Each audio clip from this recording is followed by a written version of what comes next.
Are you looking to get off auto mode, but you're still struggling with learning manual mode? Well, if that's the case, you've come to the right place.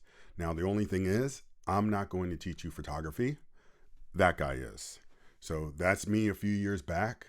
How far back? Well, about that far back. Now, why is he teaching the class instead of me? Well, the 2014 version of me was teaching about 40 classes a month, and frankly, was a little obsessed with photography. I know what you're thinking right now. Why do you have so many cameras? In fact, my wife just asked me the same thing when she came into the room. Forgot to lock the door. And actually, she didn't even see the one that I have over here. So, what happened to that guy? Well, it's a long story, but the short version is I moved to Austria after recording those videos and ended up doing stand-up comedy in a city where laughing isn't even a priority. You guys are a good crowd for Austrians.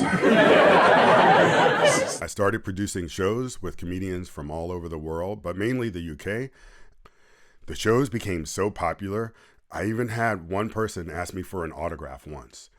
Yeah, it was pretty crazy. I even did my own show at the Edinburgh Festival.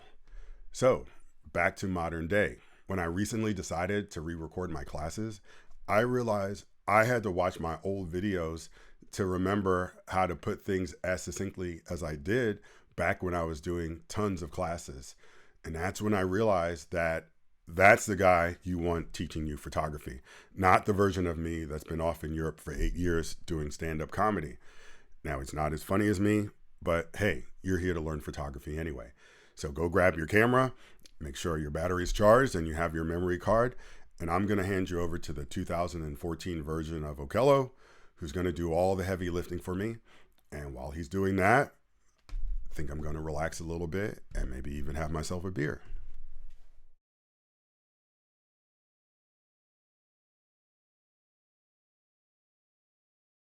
Welcome to DSLR Workshops. My name is Okello Dunkley, and today I'm going to show you how to take your camera off auto mode. Now, my goal in this class is to get the best picture on your wall. Now, I say that up front because photography and convenience, they have nothing to do with each other. And a lot of times people during my class, they'll ask me a question and they just want the really easy, convenient answer. And they'll say something like, "Hey, Okello, I'm going on a trip to Europe and I don't want to take 2 or 3 lenses with me. What's the one lens I can take on my trip that'll do everything?" And you just have to understand, my mind just doesn't operate that way because I always want the best tool for the job. And the lens that does everything is not necessarily going to do everything well. And I would never walk up to a golf pro and say, "Man, there's a lot of clubs to carry around. Isn't there one golf club that'll do everything?" And there's just no such thing. So all my answers in this class are based on getting the best picture on your wall. So that might involve a few more tools, a little more money, and a little more time. But the goal is the best picture on your wall and to get you more likes on Facebook. Now, to do that, I try to keep things relatively simple and let you know that we don't need to worry about every single button on your camera. Now, when I first started doing my classes, it was obviously a lot less formal, and it would be me and a few people sitting in a Starbucks talking about photography. Now, what would always happen at some point during the session is they would start pointing at every single button on their camera and asking me, "Now, what about this button? What does this button do? What does this button do?" And I would try to tell them, you don't need to worry about every single button on your camera. So I came up with this analogy and I would tell them, well, what if I were trying to teach you how to drive a car and we had a 2-hour lesson, but I start off with 15 minutes on the GPS.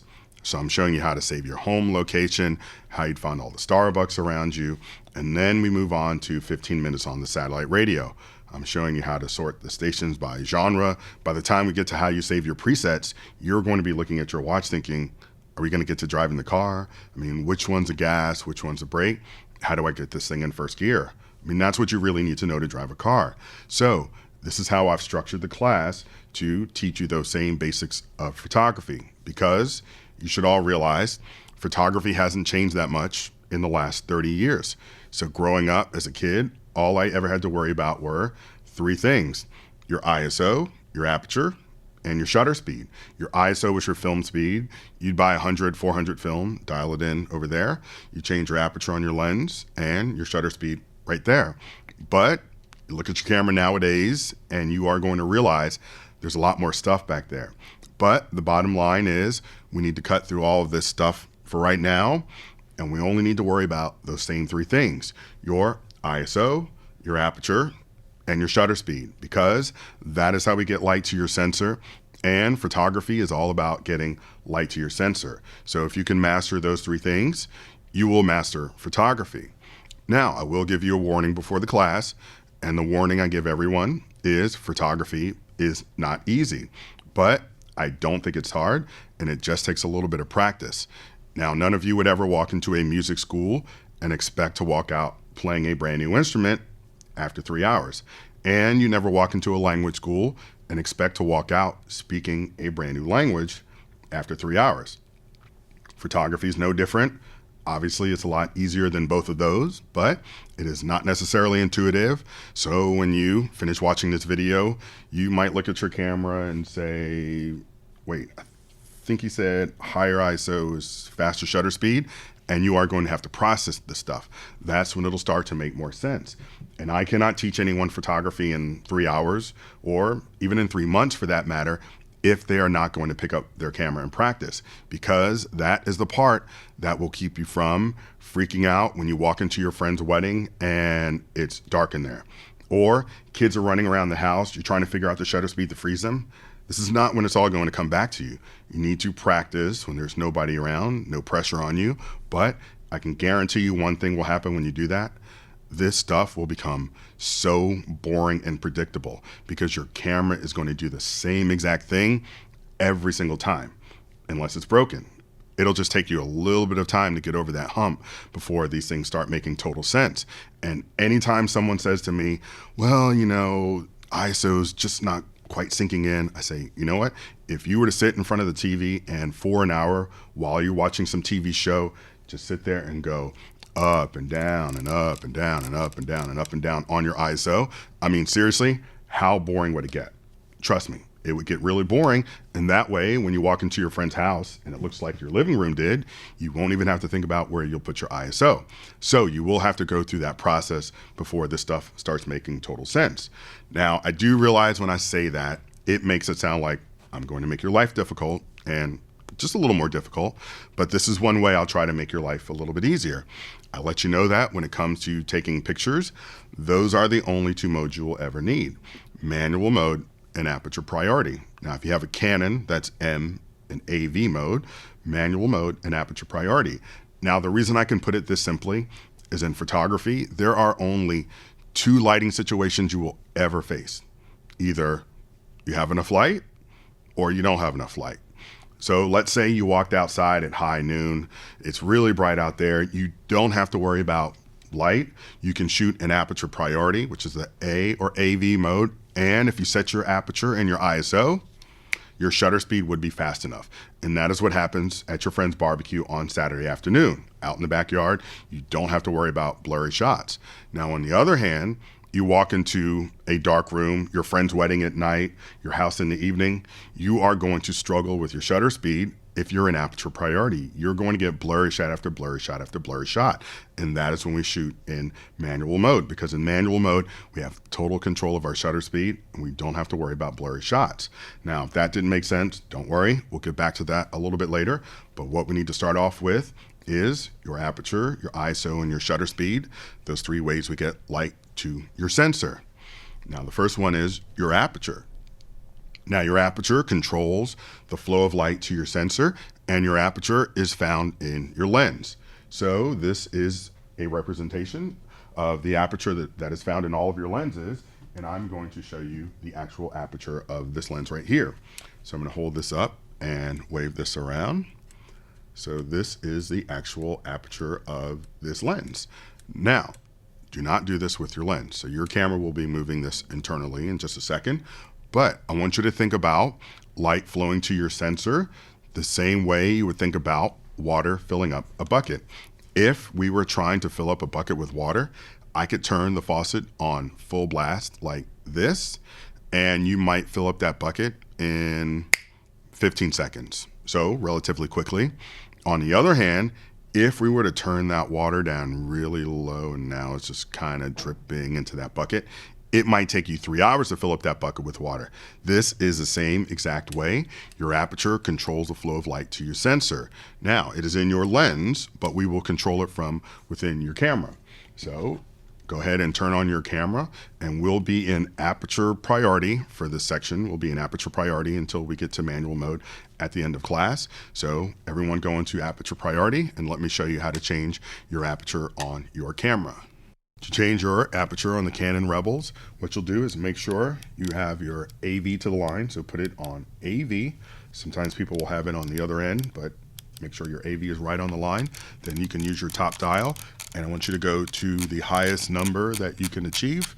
Now, you might not have f36, but you should have something from the 20s to the 30s. So what I want you to do is get to that highest number and walk around your house and go ahead and take a few shots. All right. So you walked around your house, took a few shots. Don't worry, your camera's not broken. You probably got some really slow shutter speeds. So this is my last class that I did in Boston. You can see that my shutter speed is really slow, 8 seconds. And that is because my F number was at 32. That's a pretty high number. And the higher that number is, the smaller your aperture is. This is when that water is going to be dripping into the bucket. It is going to take you a really long time to fill up that bucket with water. So that's enough of that. Now I want you to go to your lowest number, and everyone's lowest number will vary, but it'll probably be somewhere in the range from 3.5 to 5.6. And I want you to go ahead and take a few more shots, and you will notice that your shutter speed will be faster. And my shutter speed is definitely faster than 8 seconds here.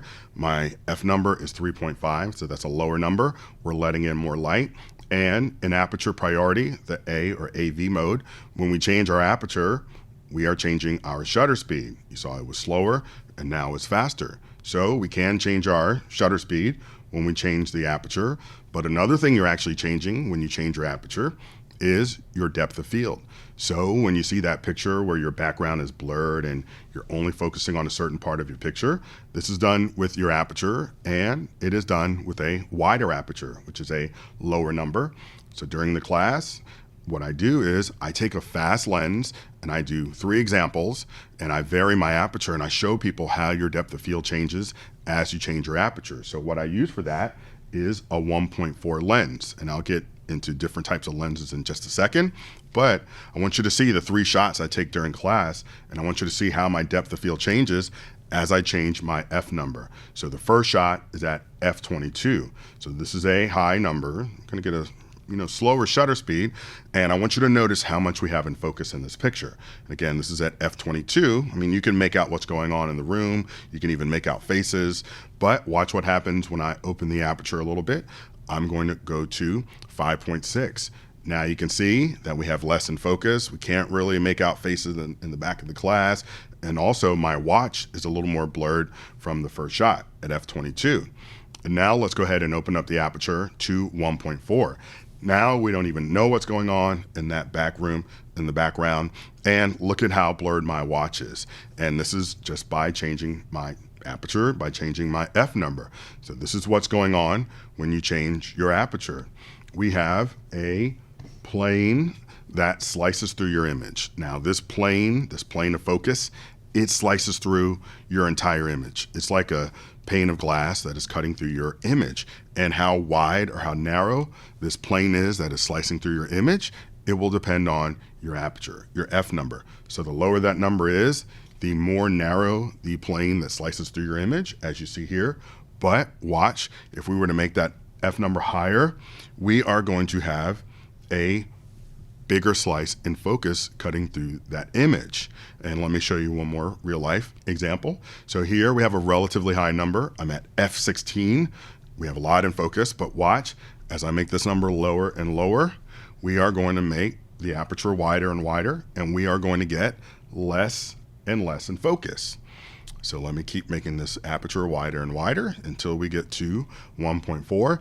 Now the only reason I can open my aperture to 1.4 in this example, and the one I showed you before, is I have a 1.4 lens on the camera. And when you start looking at lenses and equipment, you are going to realize the lower that number goes on the lens, the higher the price goes, because they have to build that lens larger to accommodate more light. But when we compare it to that higher F number, you can see why having that lower F number gives you more options. Because as boring as this brick wall is as a subject, I can send your eye right to it simply by using a wider aperture, which is a lower number. So that wider aperture is an important tool for sending your viewer's eye exactly where you want it to go. So here we have a potentially distracting image, got a lot of stuff going on here, yet I can cut through all that, send your eye right to hers simply by using a wider aperture, which is a lower number. And here as well, using a lower number, I can send your eye right to hers simply by focusing on her eye. Of course, if we wanted to focus on these beads, we could have done that as well, and that's where your viewer's eye would go.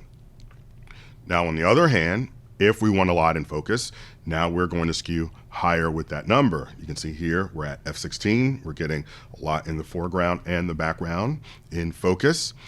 And in this shot, you can see relatively high number just because I want to make sure everyone is in focus. Now, usually the next question I get is, well, how do I know how high that F number needs to go in order to get everything I need in focus? Well, the answer is pretty easy. Just do a little bit of math, and you can calculate your depth of field before every shot. You would just need to measure the distance to your subject, and let me show you why. Well, these are both at f2, same aperture in both these shots, f2 and f2, but you can see on the left, we have a lot less in focus. On the right, we have more in focus, and we have more in focus because I'm farther back, 5 feet away versus a foot away, and that's why you would need to consider your distance. Now, you don't have to do math before every shot, but this really is something you had to consider back in the film days, because remember back in the film days, we didn't find out that half the people in that group shot were out of focus until we were standing in the lab. By then, a little bit too late. So what they would have are, they would have depth of field calculators, slide rules, you'd have markings on your lens where you could try to figure it out. But nowadays, we have a digital camera, so all we need to do is look at our LCD. We can zoom in on our shot, use the magnifying glass, and we can make sure everyone's in focus. We can make sure the people in the back are in focus. We can make sure the kids in the front are in focus. If everything is looking good, you know that you can keep on taking your shots. But if we realize that half the group is out of focus, you know you just need a higher number, which is a smaller aperture, and that will give you more in focus. Now, the more you practice before you even go to take your group shot, the more you're going to have a sense of about where you need to jump in with that F number. And in fact, you already know just after a few minutes of class that if you go out and buy a 50 millimeter lens with a 1.8 aperture, because I'm going to tell you today a bunch of times that you need to buy one, you already know you're not going to take a group shot with your aperture at 1.8 because you know you're going to have this little tiny bit in focus and one person in that picture will be happy. So you know you're going to go to a higher number. And then if we fast forward to a year from now, you will walk into your friend's wedding and you'll see some big group shot and you'll say, oh man, I better start off at f16. But you'll get that starting point just like that. So we'll take you a little bit of practice to get there. Now, when it comes to your lenses and your equipment, your lenses are defined by two sets of numbers. So these are the specs of your lens, and you will either find those numbers on the top of your lens. Most Nikons will have it on the top. A lot of Canons will have it in the front of the lens. So you just look into the lens, you'll see these numbers. So let me explain what these numbers mean. Now, the first set of numbers, this is your focal length. So most of you will have a kit lens, an 18 to 55 millimeter zoom lens. So if you want to know your current focal length, you just look at the top of your lens. And if I look at the top of this, I can see that when I'm at 18 millimeters, and you can go ahead and look through your viewfinder, you will have a wider angle shot. So you'll have more in your picture.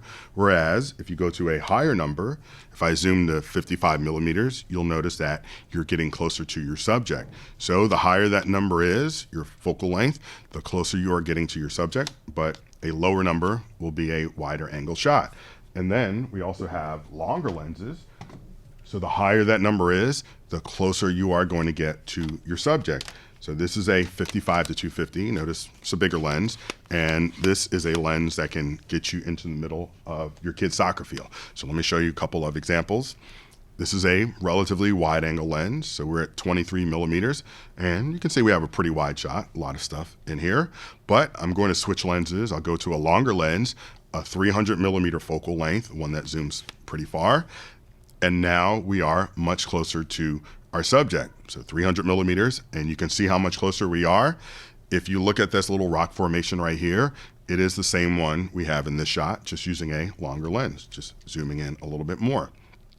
So that is a quick overview of your focal length. Now, the second set of numbers you see, that is your widest aperture, also known as your maximum aperture. Now, when you do see this number on your lens, there's always a 1 in front of that number, but we really don't care about that 1. It just signifies that it's a ratio. All we care about are the numbers that are after that 1. So in this case, and we're still talking about the 18 to 55 millimeter lens, 3.5 to 5.6. Now, this is the widest aperture that I can achieve with this lens. Now, this number is not the range of my lens. Sometimes during class, people see this number and they say, well, how is that the range of my lens when just a second ago I went up to f/22 or f/36? But it's not the range of your lens. Now, the reason is we don't really care about the range of your lens. Nobody really cares how slow their lens is. You remember how slow it was when you were at f/36 or f/22? Well, nobody really cares how slow their lens is. Think of it this way. If you went into a car dealership to check out some cars, would you ever ask a salesman, now does this car go from 1 mile an hour up to 200 or 5 miles? I mean, you wouldn't really care how slow that car drives. Same thing with your lenses, because remember, that higher number is slower. When we're looking at lenses, all we care about is how wide can we open the aperture? How fast can I get that lens? And in this case, I can open up my aperture to 3.5. Now, there is a catch. I can only get that 3.5 when I'm at that 18 millimeter wider, more awkward looking shot. So if you want to follow along at home, what you can do is go ahead and put your focal length at 18 millimeters, remember, the widest, or if you have a different lens, just go to the lowest number on that zoom lens and move your aperture to the lowest number. So you should be able to get it to 3.5. Just make sure you're at 18 millimeters, go to your lowest aperture. And then what I want you to do is to zoom that lens to 55 millimeters. And you'll notice your aperture will go to 5.6. Now, if it doesn't immediately jump to 5.6, just hit your shutter button down halfway and you will see it change to 5.6. So the reason your aperture is changing is this is a variable aperture lens. And since I can't do the same live demonstration that I do during the class, I have like a quick video just off the balcony. And you see that aperture change down there? That is just from me zooming. I'm not changing the aperture, I'm just zooming the lens. And as I bounce back and forth, it'll go from 3.5 to 5.6. So this is a variable aperture lens. Now you might say, well, why is that such a big deal? Well, imagine you were in a low light situation, you were at a concert, you had your aperture at 3.5 because you had a wide angle shot, and you started taking pictures, you're zooming in, you forget about your aperture, and you zoom in on the singer, and all of a sudden your shutter speed's slower, and you're thinking, wait a second, I didn't even do anything. And you say, oh, that's right, I zoomed, and my aperture changed to 5.6, and now my shutter speed is slower.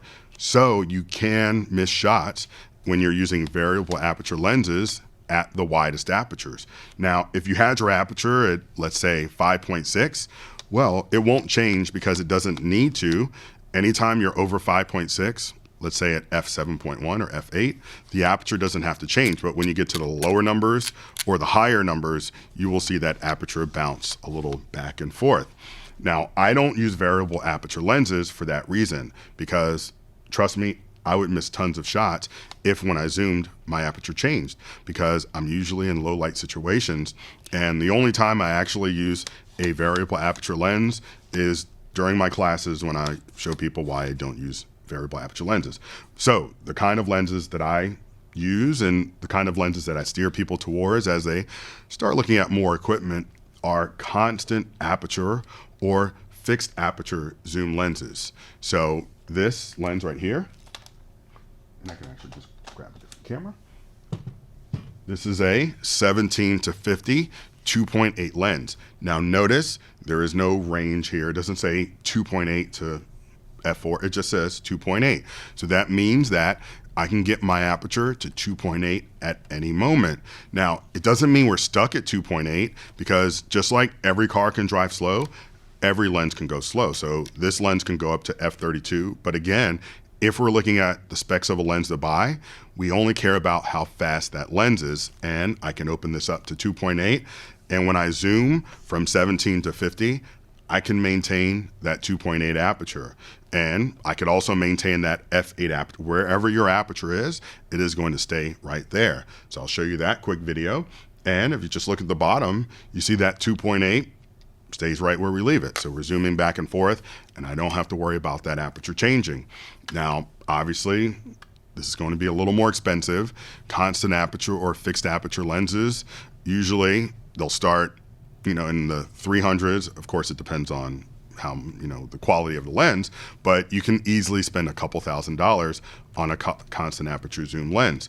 Now, I'm not telling you to run out and buy one today, but just so you know, when you start looking at lenses and you see a gap in the prices, it's because of the constant aperture and lower apertures as well. Because again, the lower that number is, the more expensive the lens is. Now, again, you don't have to run out and buy a constant aperture zoom lens, but the lens I would definitely tell you to run out and buy is a prime lens or a single focal length lens. So in this case, we'll talk about a 50mm lens. Now, the great thing about the 50mm lens is it is relatively inexpensive. Now, we don't really use the word cheap in photography, but we can almost use it here because for Canon, this lens costs around $100. For Nikon, it costs around $200, and it is a great lens. It's very sharp and it's pretty compact. So here are a couple of 50mm lenses. So this is a Canon one, $100 lens. Now, single focal length or a prime lens. So this is just a 50mm lens. So there is no zoom involved. When we were talking about constant or variable, that doesn't come into play because this is just a single focal length. There's no zooming. So if you really did want to zoom with this lens, you have to use what I call the manual zoom. If you want to zoom in on someone, you would just go like this. Or if you want to zoom out, you would just go back like that. But what you will start realizing as you're taking pictures is photography is all about getting light to your sensor. And when we can open up our aperture to 1.8, we can get a lot of light to our sensor. I can get 10 times more light to my sensor when I open my aperture from 5.6 to 1.8. And that can easily be the difference between a blurry shot and a frozen shot. And a lot of times after my class, people will come up because they'll have their 18 to 55mm lens, and I will have talked about the 50mm lens all throughout class, and people will say, well, tell me again why I need the 50, because I already have an 18 to 55. I already got 50 covered. And I'll say, well, remember when you zoom, by the time you get to 50mm, your aperture is going to be at 5.6. And 5.6 is what we call in photography a pretty slow aperture. So here you can see at 1.8, I can get my shutter speed 10 times faster. Now, this is actually what happens when I use a 5.6 aperture myself. And this is actually on a $5,200 camera. And I once saw a review of my class where somebody said, well, he tells us to go out and buy a new lens. Why doesn't he show us how to use our lens? And my answer is, I can't use that lens at 18 to 55 because, again, when I'm in lower light, that 5.6 aperture, I have no extra control over physics. So if you turn my aperture to 5.6, I have to wait for the bucket to fill up just like all of you would. So what I know as a professional is I need to open up that aperture. I need to get a lot more light to my sensor, and I will get a much faster shutter speed. Now, one of the big benefits of a prime lens is sharpness. So anytime you are using a zoom lens versus a prime lens with fixed elements, you are giving up some quality for convenience.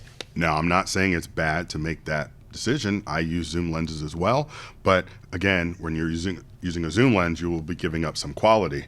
Now, this is taken with the 18 to 55mm lens, and this is taken with the 50mm lens. You can see same settings. You can see we have a brighter, sharper image when we're using the 50 versus using the zoom lens. So I tend to use more prime lenses, especially when I have time to set up a shot. Now, sometimes people will ask me, now what is the 50mm lens good for? Is it for landscapes? Is it for portraits? And I tell people, whatever you see when you look through the viewfinder, that's what it's good for. So it's usually the first lens I grab to take pictures of the kids around the house. Great for action shots as long as you can get close enough. And sometimes people think by me ranting and raving over the 50 millimeter lens, I'm telling people this is the only lens you'll ever need. It is not the only lens you'll ever need. It's just the next lens you need to buy. And it's not going to get you into the middle of the soccer field like the longer lens will, but if you can get close enough, you can get that action shot. So this is with the 50. This is a 50 millimeter as well. That's in lower light. Concert shots. Now, when I do concerts, usually I'm traveling, and the lens I trust the most is the 50 millimeter lens. So that's taken with a 50 when I was at a concert in LA.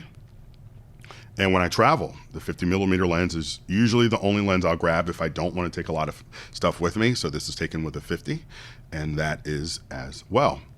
And this also is taken with the 50 millimeter lens. And I actually, in my bag, I had a zoom lens, my 18-55, but not kidding, I walked about a half mile to get this perspective with the 50 millimeter lens, remember the manual zoom, just because I would rather take it with the 50, have that sharper image versus the zoom where I'd be losing a little bit of quality. So I ended up walking probably about a mile more just to get this perspective with a nice sharp 50.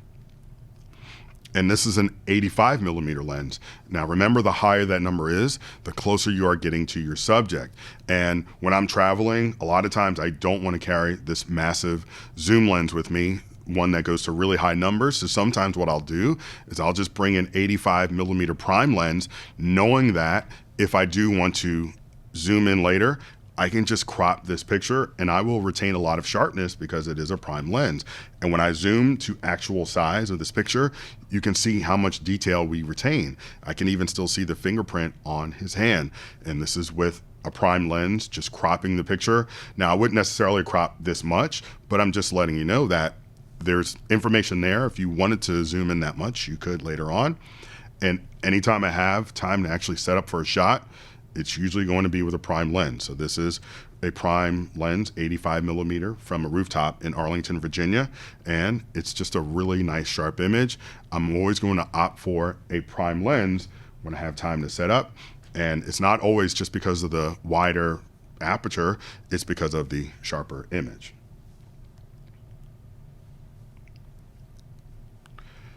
And now we get to ISO. Now, ISO is the sensitivity of your sensor.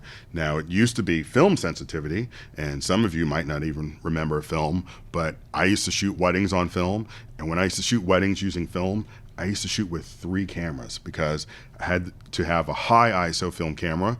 I also had a low ISO film camera, and then I also carried a black and white film camera because you had to be ready for the dark church or the bright courtyard. And if you only had one camera and you loaded up low ISO film for a bright courtyard and then the bride wanted to go back in the church, you'd either have to waste that film or go take a picture with the wrong ISO, which never was good. So when I switched over to digital in 2003, I was happy because now I didn't have to worry about juggling all these different types of film and cameras. All I had to do was change my ISO in camera, and I can go into the dark church, turn it up, go into the bright courtyard, and turn it down. So let me show you how to change your ISO on your camera. To change your ISO on the Canon Rebels, what you'll do is you'll look for a dedicated ISO button. So it'll vary. Some will have it on the top of the camera, some will have it on the back. I actually have an older Canon right here, and you will see that we have the ISO button on the back. So what you'll do is you'll push this ISO button and you'll be able to change your ISO, and you'll see that there we have our ISO. Now we definitely don't want to be on auto.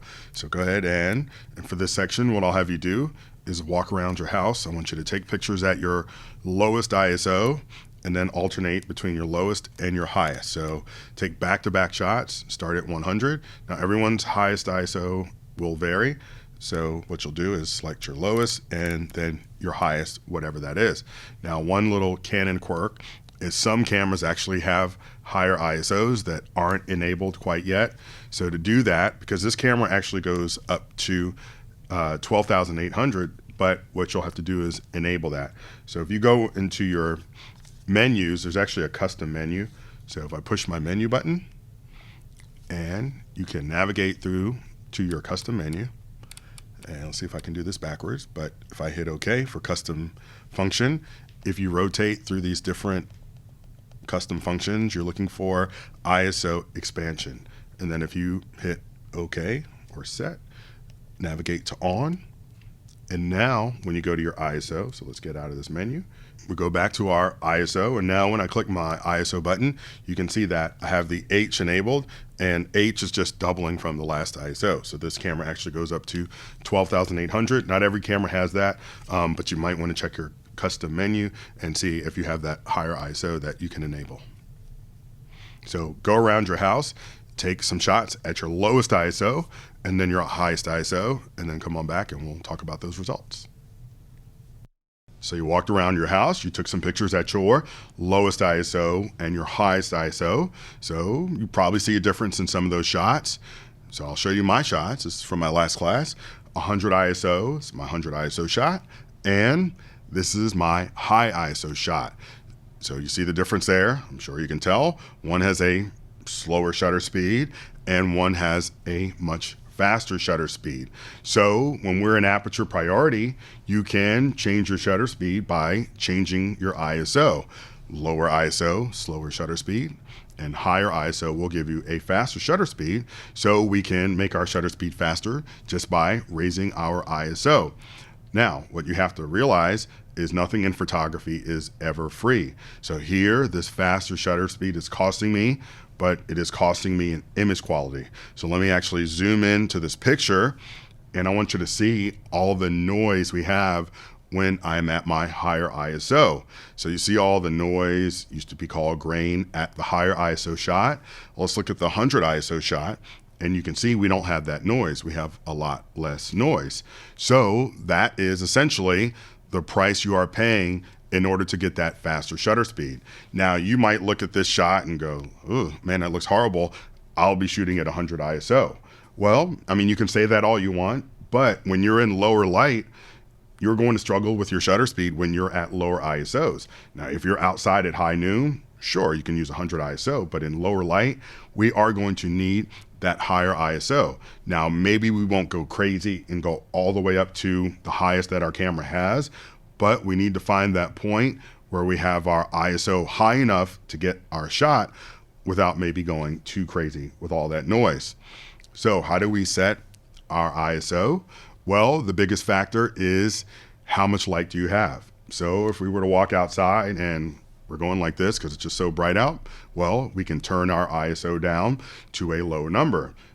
But if we're walking around the city, starting to get dark, that same 200 ISO that was just great most of the day, it is not going to work so well now. So let me go ahead and turn up my ISO.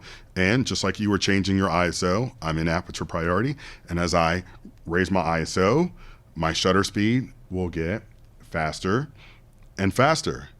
And let me keep going until I have a frozen shot. And now we have a frozen shot. But when I zoom in, you'll see we have some noise now. So right about now, you might be wondering, well, where's all this noise coming from? And why do you keep calling it noise instead of grain? It's called noise because it's artifacts from amplifying a signal. So think back to the days of cassette recording. Remember when we used to record cassette tapes, you always had to worry about your recording levels.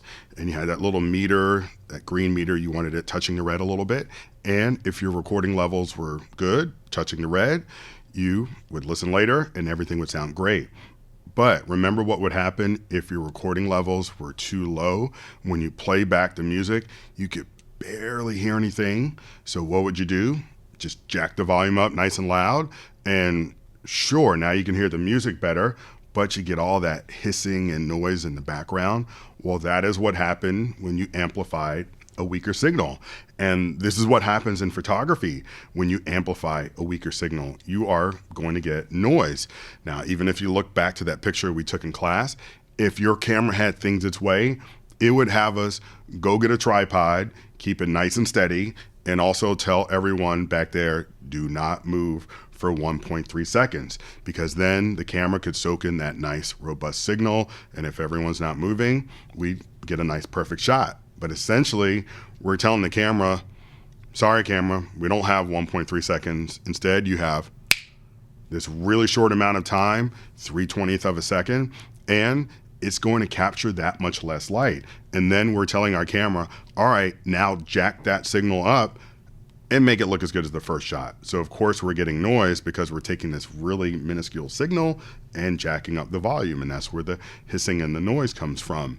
Now, obviously, these are examples for the class.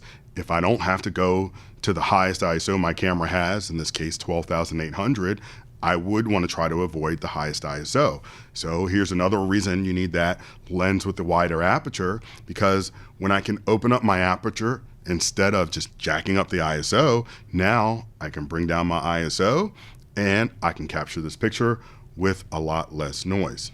Now, some of you may be looking at your cameras at your ISO, and then you're looking up here, you're seeing 12,800, then you're looking down at your camera and you might see a lower number like 1,600, 3,200. Some of you may even see higher numbers. Well, how high you can go with your ISO is determined by your camera body.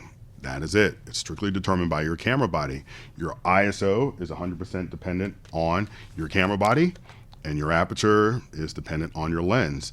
They are two totally separate things, and one has nothing to do with the other. So if you did want a higher ISO, you'd have to buy a new camera.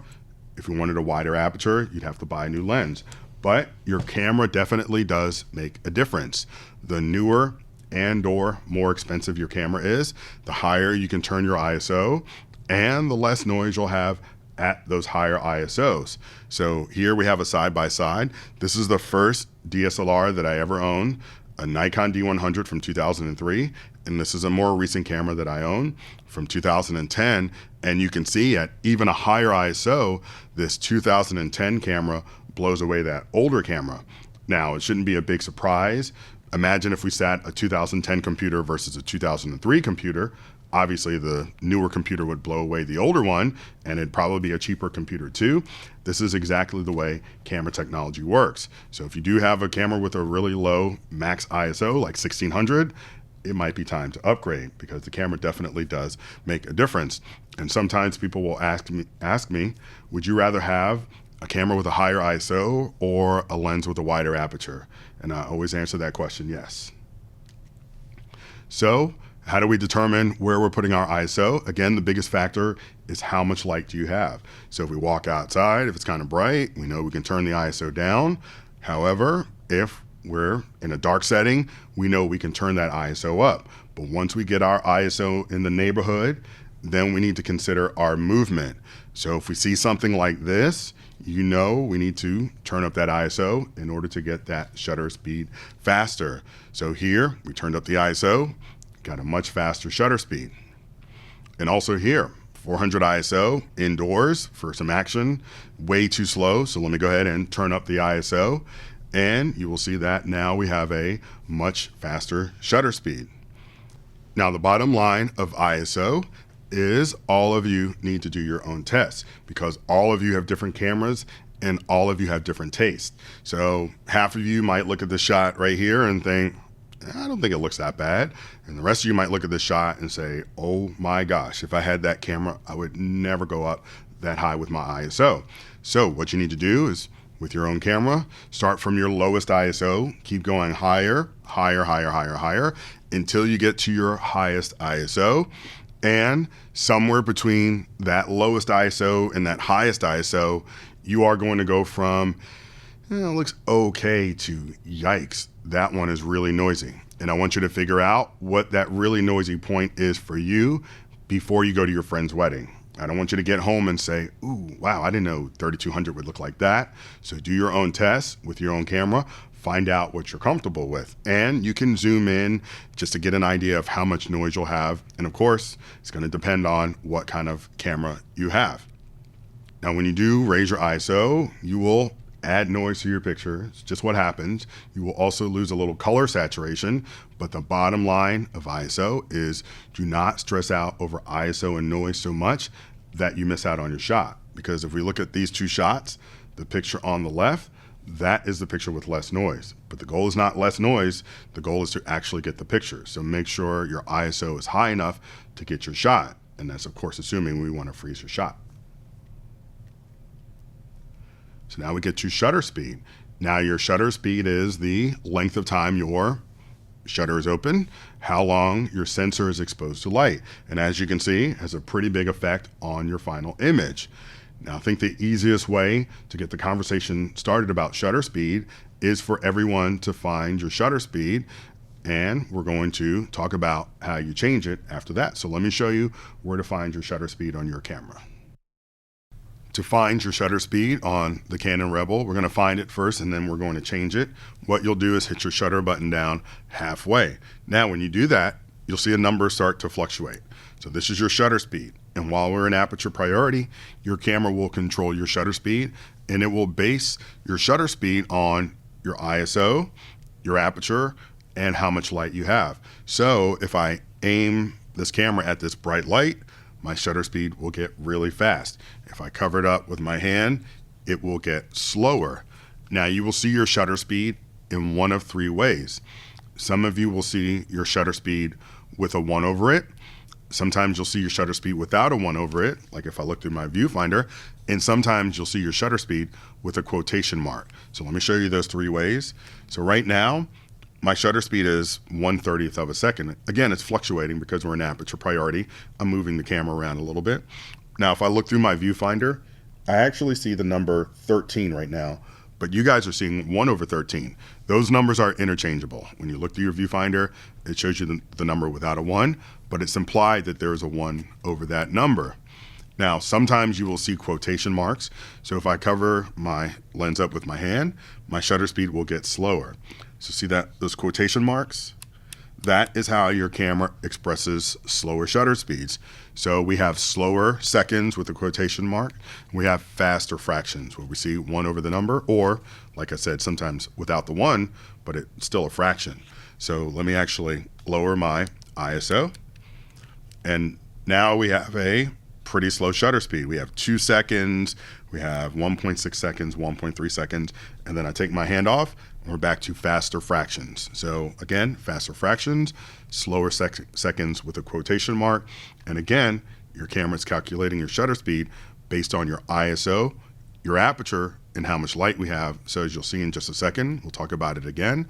If you want to change your shutter speed, we can change our aperture, we can change our ISO, or we can change how much light we have in our scene. So go ahead and play around with your shutter speed, and I'll tell you a little more about it in the next section. So now you found your shutter speed, let's talk about what that number means. So when we are in aperture priority, your camera will determine your shutter speed based on your ISO, your aperture, and how much light we have in our scene. So when your camera gives you a shutter speed, here's what it's telling you. My camera is saying, all right, okay, well, there's your shutter speed, 1/20th of a second. If you want a nice frozen picture of your subject, I need you to keep your subject still and your camera still for the entire duration of the shutter being open. Now, in this case, I did keep the camera steady, but I couldn't keep the water still. So we have a blurry shot. Now I want a frozen shot, so we're going to have to make that shutter speed faster. And how can we change that shutter speed? We can change the ISO, the aperture, or we can change how much light we have.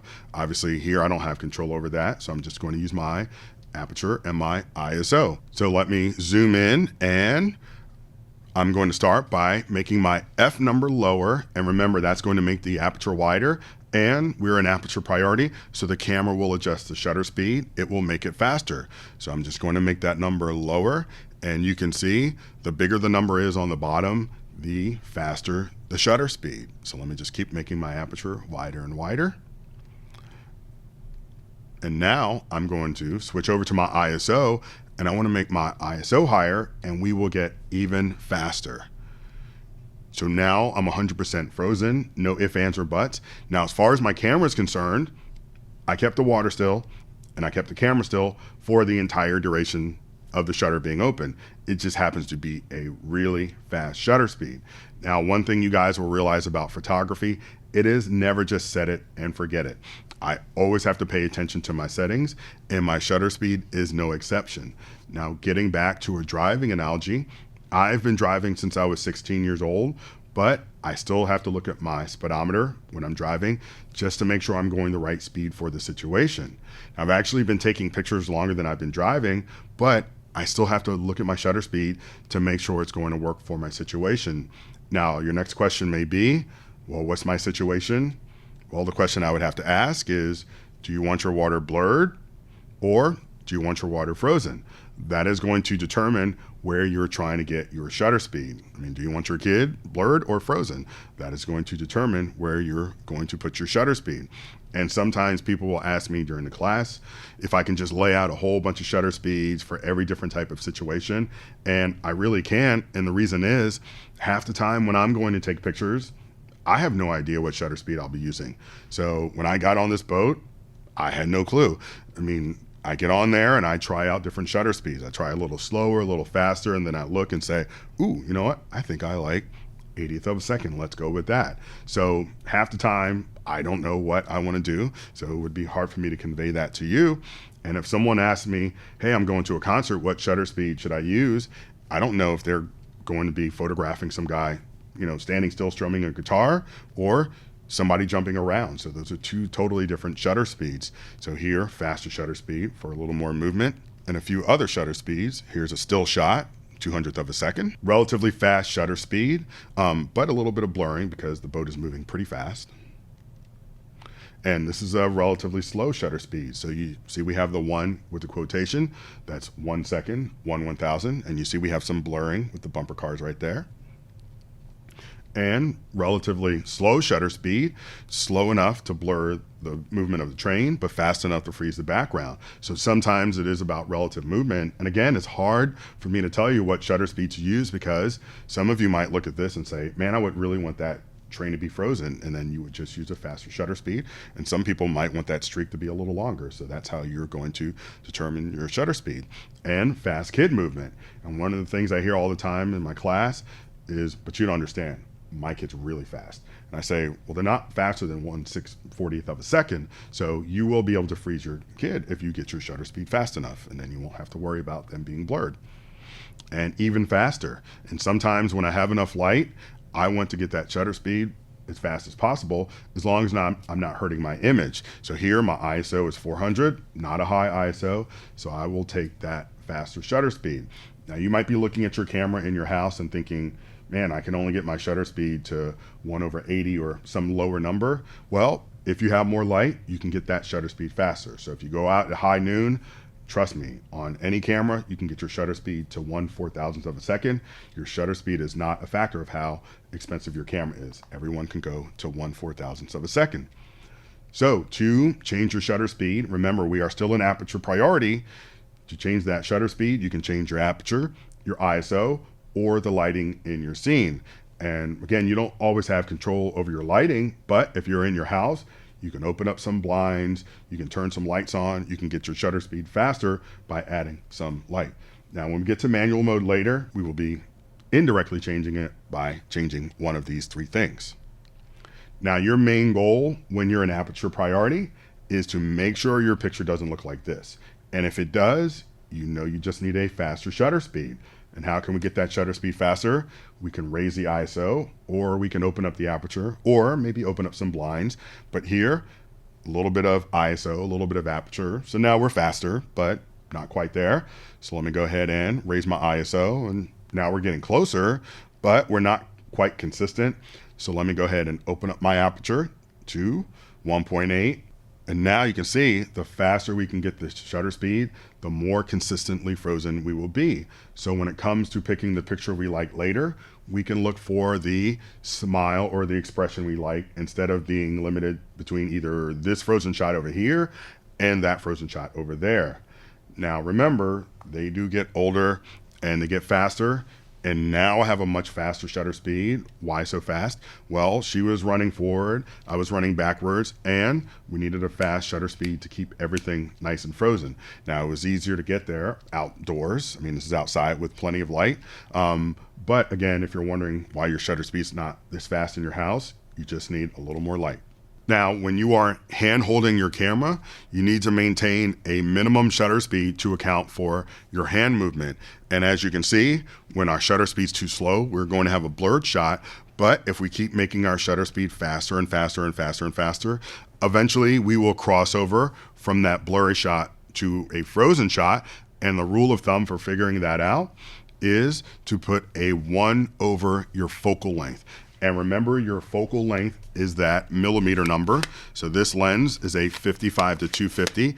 And if I zoom to 200 millimeters, that means if I put a 1 over 200, 200th of a second would be the minimum shutter speed I would want to achieve if I'm shooting at 200 millimeters. That means if we're using our 50 millimeter lens, the minimum shutter speed we would want is 1 over 50, 50th of a second. Now, if you can get that shutter speed faster, even better. So if I can get it to 1 over 60, 1 over 80, 1 over 100, the faster you can get that shutter speed, the better. But the minimum I would want is 1/50th of a second. Now, let me show you a quick video, and this is going to explain why this number is tied to your focal length. So this is a 70 to 300 millimeter lens. Now it's a little shaky right now, but watch as I zoom all the way to 300 millimeters, it's going to get a lot more shaky. So for this longer shot, we would need a faster shutter speed to account for that extra movement. So that's 300 millimeters. And then you'll see when I go wide again, we will kind of ease that movement a little bit. So for this lens, this is a 70 to 300 millimeter lens. And for the wide end of this lens, 1 over 70 would be the minimum shutter speed I would want. Now again, camera doesn't have 1 over 70, so I would round up 1 over 80, 1 over 100. And for the longer end of the lens, 1 over 300. So I would say maybe 1 over 320, 1 over 400, or even 1 over 500. Nice fast shutter speed. Remember, we're hand holding in both these shots, and you can see when my shutter speed was slower than 1 over 300, we have a blurred shot. When it is faster than 1 over 300, we have a frozen shot.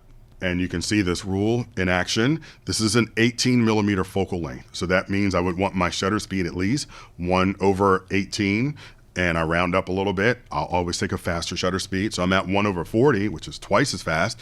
And you see we have a frozen shot. This is hand holding at night in really low light. Now, some lenses do have image stabilizers or vibration reduction. Vibration reduction, VR, is the Nikon term. IS, or image stabilizer, is the Canon term. And what they aim to do is to counteract your movement so that there's a floating element in that lens, and as you move, it tries to neutralize your movement. Now, they do work, but I would say, me personally, I don't rely on that to keep my camera steady. So I'm going to obey this rule of thumb, 1 over my focal length. Now, sometimes they tell you you can use slower shutter speeds, but again, I'll respect this rule, make sure I get my shutter speed fast enough. You can leave it on. I leave my VR or IS on if I have it on my lens, but again, I'm not going to rely on that to use slower shutter speeds. I'm always going to make sure my shutter speed is fast enough. Now, if you are using a tripod, you do want to turn the VR or the IS off, but if you're hand holding, you can leave it on. It won't affect your image quality. I hope you're enjoying the class so far. Take a deep breath. We still have a little bit more to come. But this is a part in the live workshop where we would take a break. So I figured I would take a little break here and tell you about our sponsor. Actually, I'm the sponsor. There's no sponsor. It's just my cheat sheet. So you might have seen the links for Amazon in the description. And the reason I made this cheat sheet is because the question I would get the most at the end of class is, do you have a cheat sheet? Well, I thought this was good enough. I used to hand people a 12-page booklet with lots of examples, and it's glossy, it's really fancy, it's nice. However, it's not very succinct, and it's not as convenient as a cheat sheet. This is the vinyl version, and it's waterproof, it's durable, you can stick it in your bag, you can beat it up. And also we have a laminated card, which is 4.5 inches by 2.8. And you can mount this on your camera strap, so you have your settings literally right near your camera. Now, before we get back to the video, I just wanted to say I would appreciate if you could like and subscribe to the videos, share it with any friends that are trying to learn photography, and also just post your comments or your questions. I can use that to make more content and get all of you fearless in manual mode. So let me get you back to the video, and we're going to get right into raw files. All right, so now we get to raw files. Now, a raw file is a way of saving your data, your image, the same way a JPEG is, but a raw file is bringing home all of your information. So let me give you a quick overview of how we get the picture from your camera sensor to your camera.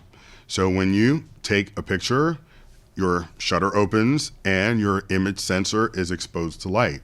Your sensor will record light as a value in 3 different colors, in red, green, and blue, RGB. And then it will save those numbers and send that data over to your camera. So all your camera gets from your sensor are a bunch of numbers. It's your camera's job to make sense of all those numbers, apply whatever settings you have in your camera, and show you your picture based on those settings. Now, what you have to understand is your sensor has no idea where your camera settings are. In fact, it doesn't care. That's not its job. Its job is just to record light, save it as a value. So it sends your camera a lot of extra information, a lot of information that doesn't even apply to that picture because, again, your sensor doesn't even know where your settings are. So once your camera does get this massive amount of information, it will take what it needs to get your shot. And if you are saving a JPEG, your camera will say, "You're happy, we're saving a JPEG. Okay, well, I'm throwing away all the extra information." And your camera will throw away over 70% of your data. Now, that might be okay if you already love the picture, but what if your settings were off a little bit and your picture comes out underexposed or overexposed? Well, then you would want all that information back. And here we have a raw file and a JPEG. Now, these pictures look pretty much the same, but we'll see the difference in these 2 shots when I turn up my exposure. And you can see when I do that, with the raw file, we had a lot more information to work with, whereas with the JPEG, camera had already thrown it away. Same thing with this overexposed picture. If I turn down my exposure, you'll see the detail in her face. In the raw file, it was there, and we drew upon that when we were editing. This is all done in post-processing, whereas with the JPEG, the camera had already thrown it away. Now, if you think back to the beginning of class, I told you that my goal is to get the best picture on your wall. So you might see where I'm going with this. It might take you a little more work on the back end to get that picture ready to go up on your wall. So what I'm going to do is walk you through a really quick editing session. This is done in Adobe Lightroom. I'll tell you a little more about software in just a second. But in this supermarket, I took a few shots with my daughter. We have 27 images here. You can see my white balance is way off. It's kind of orange looking. My exposure is off. It's a little bit dark. So right off the bat, I can turn up my exposure. This is post-processing in Lightroom, and I can add some light to this image without degrading the quality. Also, my white balance.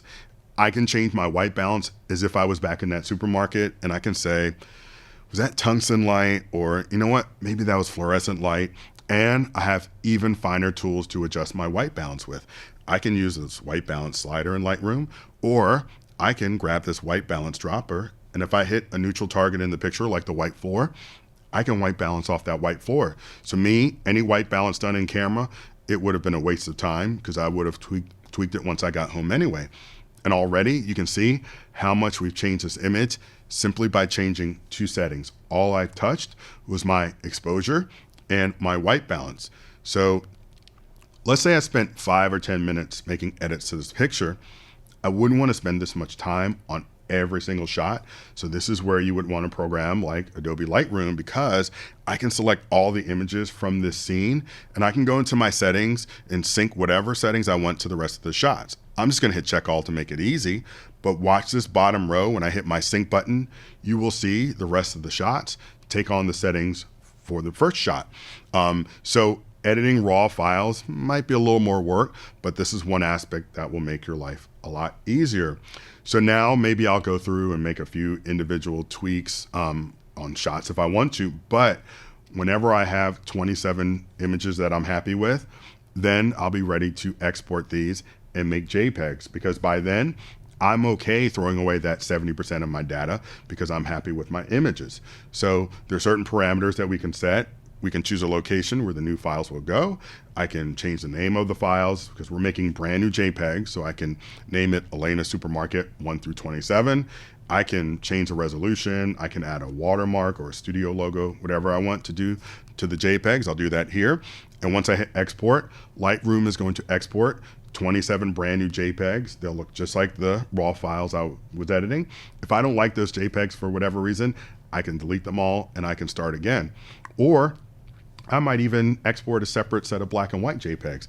But I like JPEGs. I just would like this JPEG right there. I wouldn't want to only have what we started off with and only have a JPEG because that's all we started and it was a JPEG. There's just no way I could ever get back to a shot that looks like this. And now this is the JPEG that I can email to mom, post up on Facebook, or even upload to a lab. I am perfectly happy with the JPEG. It has the same resolution as the raw file. I just want a JPEG that looks the way I like. Now this is making these changes starting with the raw file, and this is trying to do the same thing, but starting off with a JPEG, because sometimes people will raise their hand and say, well, I've been editing my JPEGs, and you can edit your JPEGs, but remember, 70% of your data never even made it home. So you're going to be at a pretty big disadvantage. Now I'll show you where to get to your raw files in a second, but what I'll actually tell you to do is to shoot raw plus JPEG.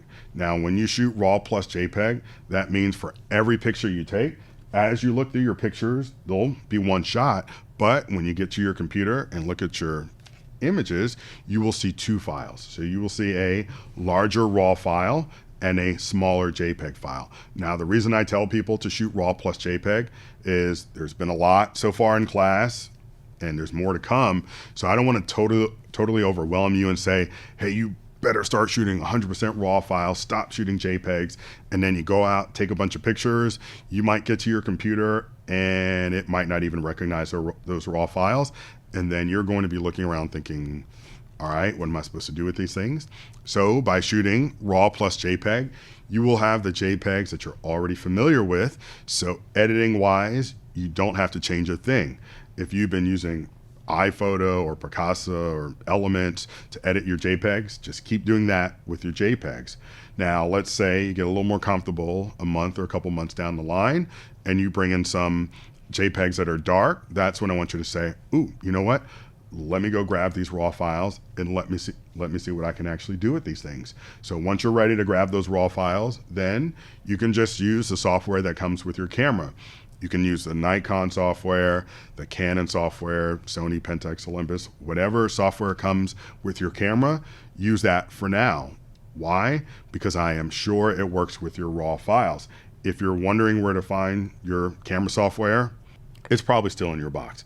In fact, I'm sure it's in your box. It's probably still sealed. Go grab that disk and you'll have software on there. Now, once you're ready to step up to something a little more robust, I would recommend Lightroom, but for now, just use whatever comes with your camera because I am sure it will edit your raw files. Everything won't let you edit raw files, but what comes with your camera will. So to actually get to raw plus JPEG, let me show you how to do that in your camera. To find raw plus JPEG in your camera, what you'll do is actually just hit your menu button. So you'll have a menu button somewhere on the back of your camera. It will definitely say menu. So if you hit your menu button, you'll see your menu pop up. And we can use our top dial to navigate through the top tabs of your menu. So what you want to do, and this is on every Canon Rebel, it's the same. You want to go all the way to your left menu, the red one, and the first one down will always be quality. And on the Canon Rebels, you will have a single setting that is raw plus a JPEG. So this is raw plus a large JPEG, if we keep going. And what you want is the L with the smoothest edge. That is your largest, highest resolution JPEG, and that is raw plus L. So if I hit my set button, now you'll see that we have raw plus L back there. And when you look at the back, you'll also see the raw plus L. So now you're in raw plus JPEG. Now that you're in raw plus JPEG, you might notice you have a few less shots or maybe a lot less. Well, there's a pretty easy solution. All you need to do is go buy more memory. Now, of all the things I tell people to buy in this class, this is the one I feel the least guilty about because memory is so cheap nowadays. And to give you my perspective, Back in 2003, when I first bought my Nikon D100, a 4 GB card was $1,300. And usually that... Oh my gosh. Okay. I'm just going on and on and on and on about memory. So this is 2023. Don't worry about any of that. Just buy more memory. Just buy yourself a nice big card, take pictures, fill it up, and then save that card. Don't delete the pictures. Just buy a new card. Why? Because memory is cheap. It's even cheaper today whenever you're watching this video. And I don't even know when you're watching it, but it's cheaper. So buy your bigger card. And the reason is you don't want to find out that pictures disappeared from your cloud or anything like that. So by saving all your disks and treating it like film, you don't have to worry about any of that stuff. And if you tell me that, oh, it's too expensive to buy a new card, I just bought a 128 GB card for $20, and I'm going to fill that up. And then I'm going to buy a new card in a half year or a year, however long it is. And if you think $20 is a lot to spend on a card that you're going to use for an entire year, well, just stop buying $7 lattes for 3 days. Problem solved. Now let's skip ahead to white balance.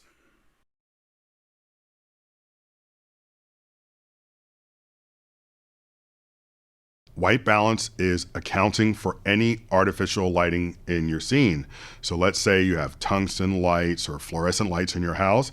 It could give your picture kind of a funny color cast, maybe an orange or green color cast. And you can change your white balancing camera to neutralize that color. Now, I don't worry about white balancing camera. And the reason is whatever information my camera has to change white balance, I'm going to have the same information when I get home if I shoot a raw file. So because I shoot raw files, I shoot an auto white balance, and I'm not telling you to fix your white balance when you get home. I just say wait till you get home to make that decision. Because for me, I would just ask myself, would I rather change my white balance when I'm sitting at home, kicking back, relaxing, looking at my nice big computer screen, or while everyone's looking at me asking, are you going to take the shot? And while they're looking at me, I'm thinking, all right, well, hold on, let me see what kind of light. Is this tungsten? By the time I figure it out, half the people may have left the shot. So for me, I'll make that decision when I get home. But again, if I have a raw file, I will have all the same information to work with. And again, I will have finer tools when I get home. So when I get home, look at my shot, I don't care if it's orange, purple, yellow, I really don't. I'm going to make that decision when I get home, pick the white balance I like, and then I can sync it to the rest of the shots in that scene. And same thing here. I actually took these pictures with the fluorescent mode on just because it was going to be a demonstration about white balance. And the funny part was when I showed her some of the shots on the scene, she's like, oh, that color looks cool. And when I sent her some finished shots with the white balance the way it was supposed to be, she emailed me back and said, ooh, can you send me some shots like the ones that were in the camera? I was like, sure. So I will always make the decision about white balance when I get home. Even when I'm shooting weddings, I'm not worried about white balance. I will make that decision when I get home. So I will just leave it on the default and not even worry about changing white balance. Now, raw files aren't just about fixing images. It's about bringing home all of your information. So there is no way I could have gotten this picture perfect in camera, because if I turn up my exposure, that is going to, it'll make the column look better, but the windows will start getting all blown out. So for me, I'm going to shoot a raw file, and that means I'm going to bring more information home, and then I can go into Lightroom and I can selectively brighten up the parts, or darken if I want, that I want to individually. So for me, that raw file is about bringing home all my information and having more decisions that I can make while I'm post-processing. I'm never going to be totally satisfied with the JPEG that comes out of my camera. So I'm always, even if I like that JPEG, I'm always going to make a tweak. So that's why I would want the raw file. Even if you think you're happy with the JPEG out of your camera, you still would probably want to make a tweak or two. So sometimes you just want to get more creative. Here, I was fine with that JPEG. It looked okay. But with the raw file, now I can get a little more creative. And I actually gave this a blue tint because their room, the wall is blue. So I have a blue tinted picture up on the wall. So just getting a little more creative, and you can see the difference in those two shots. And this is straight out of the camera on the left, and this is with a little bit of Lightroom. again, never going to be totally happy with the shot that comes out of the camera. And sometimes you just can't get that shot perfect on the spot. So here, there is no way I could have made that sky as dark as I wanted to without losing some of the detail in the shadows. So what I do is I try to bring home as much of that exposure as possible with a raw file, and then I can go into Lightroom and just darken the sky and even make my shadows look a little better. Now, of all the sections I do, this is one in the class where I would get a little pushback from people because they start to realize, oh, it's going to be a little more work. And yes, it is. Editing a raw file is a little more work, but this is all work that used to be done in the past because people used to take their negatives to the lab and then they would go pick up their nice prints. And by the time they looked at their prints, they would think, oh, wow, I'm pretty awesome at this. But meanwhile, there was somebody back in the lab that was using those negatives, turning up your exposure, changing your white balance. So somebody was doing the work for you to make those prints look as good as possible. So now I'm just putting you in charge of that work. And even if you aren't ready to start editing your raw files, I would still say shoot raw plus JPEG, because then you'll have the JPEGs that you're comfortable with. You just need a bigger card, not that expensive. And I will even hear people say, well, I'm not shooting raw files yet because I don't have Lightroom. And I would tell them, you know what? You could buy Lightroom in 5 years, but I still would want you to have your raw files from this upcoming weekend. So start shooting raw plus JPEG, and that way you will always have that backup file in case you miss a shot, because everybody misses shots. I mean, I missed this shot. It wasn't just for the class because she was running through that bright park. I saw her about to run through the dark tunnel, and I tried to get to the front of the tunnel in time to get the shot, but she was almost through. So I went ahead and just took the shot. And if that was a JPEG, I would have just said, ooh, just hit the delete button right away. But I know it's a raw file. I know I can pull something out of this. And this is with just a couple minutes worth of editing. But I like my chances a lot better of trying to edit this raw file than I do of asking her to run back through the tunnel, because trust me, this is just not going to happen. And this is just using Lightroom, using the adjustment brush in Lightroom. And now we get to focusing. So has this ever happened to any of you? Your friends are all lined up and they're waiting for you to take that shot, and you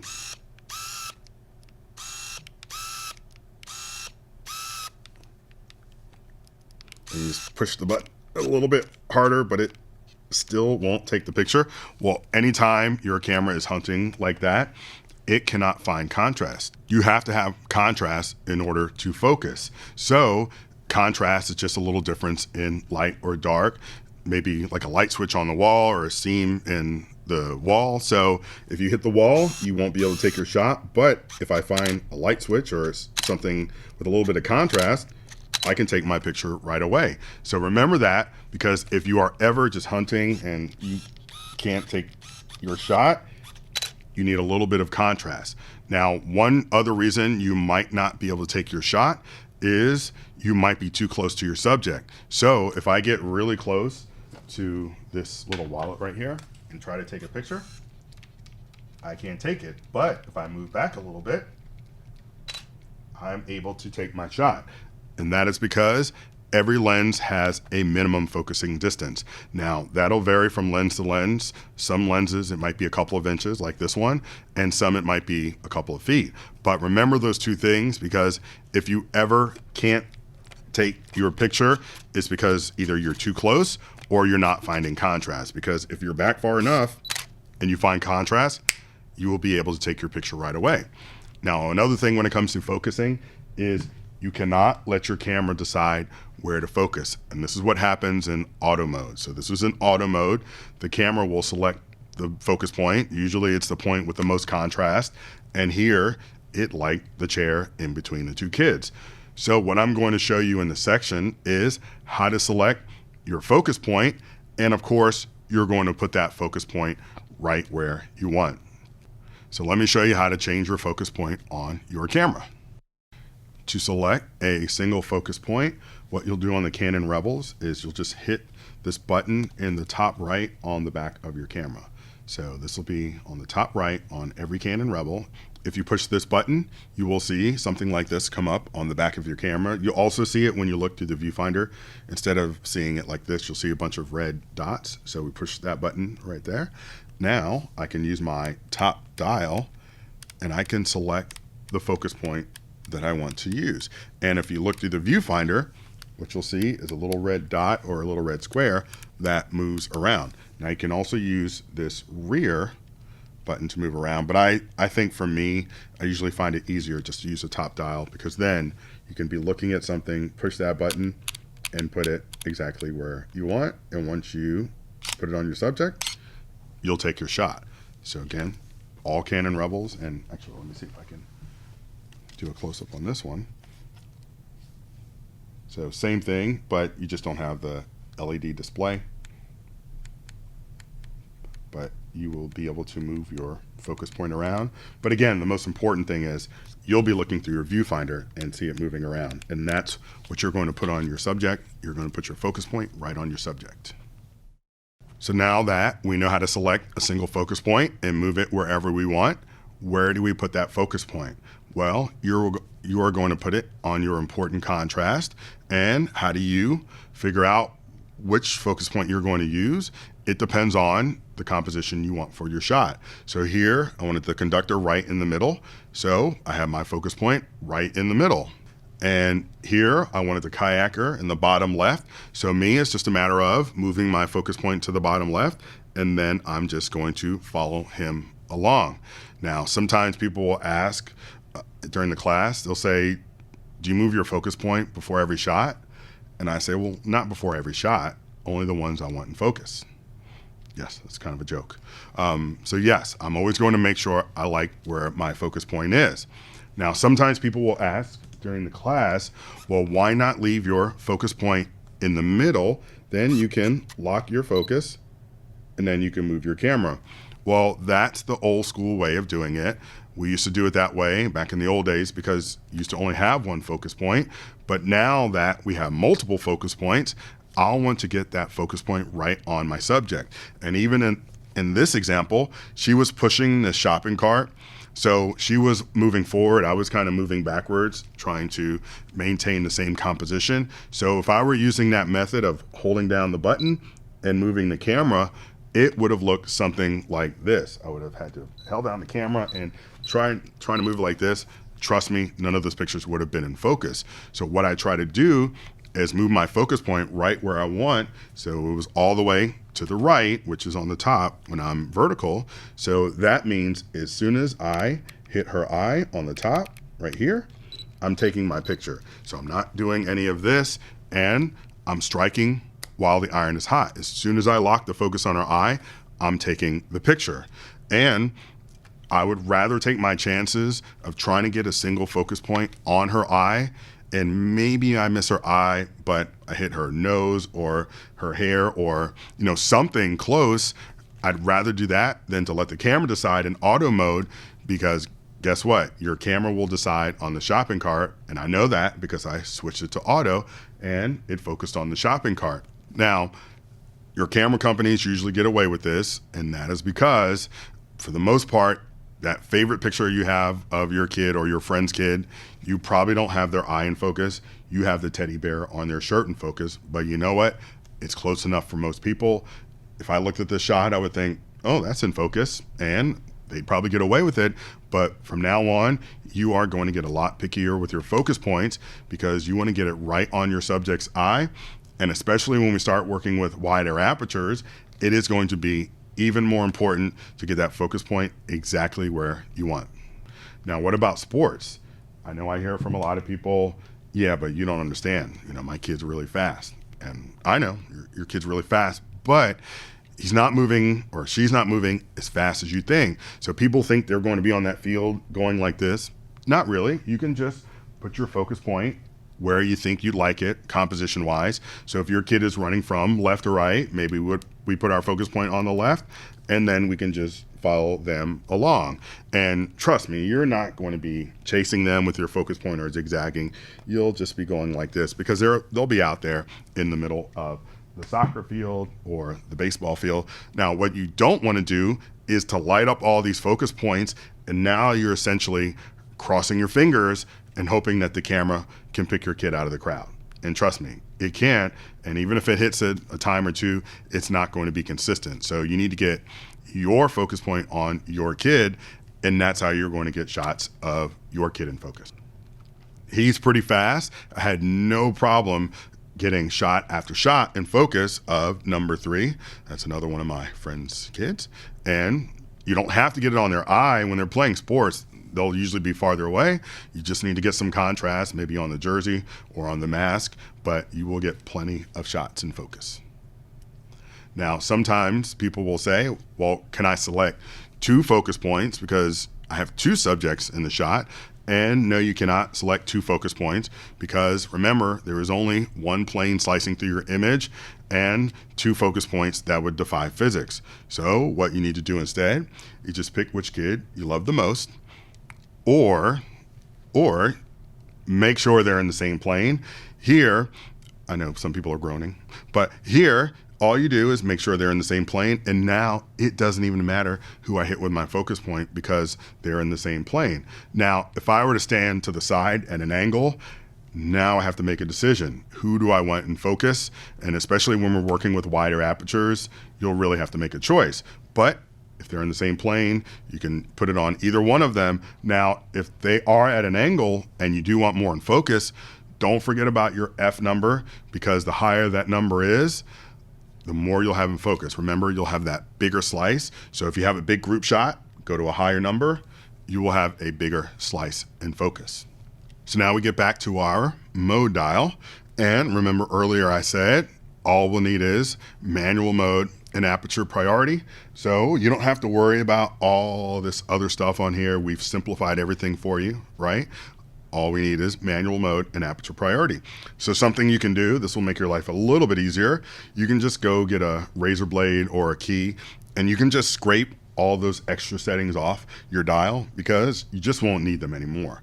All you'll need is manual mode and aperture priority. Now, eventually, we could also scrape off that aperture priority because I really want you to be in manual mode. Now, usually I'll get a question during my class and people will say, well, if you really want us in manual mode, well, why do we spend the whole class in aperture priority? Well, there's a good reason. And the reason is, I know you're going to go practice. I can look at you and tell you're going to go practice, but somebody else watching this video, I know they're not going to practice. They're going to be busy with work. They'll have a bunch of stuff to do. So they might not pick up their camera in 2 weeks. So that's why we do aperture priority, because if I were to teach you strictly manual mode and then you didn't, or they didn't practice for 2 weeks or a month, what would happen is they would pick up their camera in manual mode and they'd be saying, all right, what does ISO do? And they'd mess with all the buttons. And then the first shot would look like this. And now they'd be freaking out and saying, oh my gosh, mess with all the buttons. And then the next shot looks like that. And now all their friends are looking at them and saying, I thought you took a class. And they're like, all right, hold on 1 second. And then you know what? They're right back on auto mode. So what aperture priority is, it's sort of like your training wheels, because you've seen throughout class, as you've been taking pictures, you've been getting shots. I mean, exposure wise, it's fine. It's pretty good. At least it doesn't look like that.